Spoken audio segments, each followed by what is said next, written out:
Hi hello అందరికీ నమస్తే. ప్రతి సంవత్సరం కూడా జూలై 26వ తారీఖుని మనము కార్గిల్ విజయ్ దివాస్ గా జరుపుకోవటం అనేది జరుగుతుంది. దీనికి ప్రధాన కారణం వచ్చేసి 1999 సంవత్సరం లోపల భారతదేశంలో జమ్మూ కాశ్మీర్ రాష్ట్రంలో ఉన్నటువంటి అత్యంత ఎత్తైనటువంటి ఒక పర్వతాన్ని పాకిస్తాన్ సంబంధించినటువంటి సైనికులు ఆక్రమించుకోవటం అనేది జరిగింది.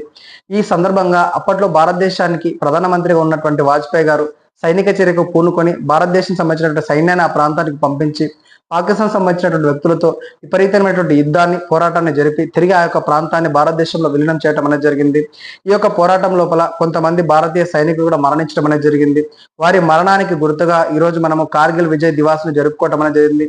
మరి అదే విధంగా ఈ యొక్క యుద్ధ సమయం లోపల భారతదేశానికి చాలా మంది వ్యతిరేకంగా పనిచేశారు.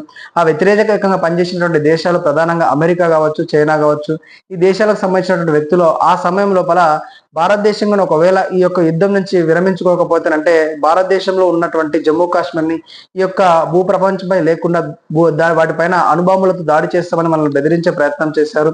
అయినప్పటికీ కూడా అప్పుడు భారతదేశాన్ని పరిపాలించినటువంటి వాజ్పేయి గారు వాళ్ళ బెదిరింపులకు భయపడిపోకుండా మీరు రేపటికి జమ్మూ కాశ్మీర్ నాశనం చేస్తే చేయండి, కానీ మరుసటి రోజు ఉదయానికల్లా పాకిస్తాన్ కావచ్చు, చైనా కావచ్చు, అమెరికా కావచ్చు ఈ యొక్క ప్రపంచ పటంలోనే లేకుండా చేసేటువంటి బాధ్యత భారతదేశందని, మా దగ్గర ఉన్నటువంటి అణుబాంబులతోటి మీ దేశాలను మొత్తాన్ని కూడా ప్రపంచ పటంలో లేకుండా చేస్తామని వాజ్పేయి గారు బెదిరించేసరికి అప్పుడు పాకిస్తాన్ కి సపోర్ట్ చేసినటువంటి దేశాలన్నీ కూడా వెనకకు తగ్గటం అనేది జరిగింది. సో ఆ విధంగా ఆ రోజు పాకిస్తాన్ పైన భారతదేశం విజయం సాధించింది. కాబట్టి ఆ విజయానికి గుర్తుగా ఈ రోజుని ఈ యొక్క జూలై 26 తారీఖున మనము కార్గిల్ విజయ్ దివాస్ గా జరుపుకోవటం అనేది జరుగుతుంది.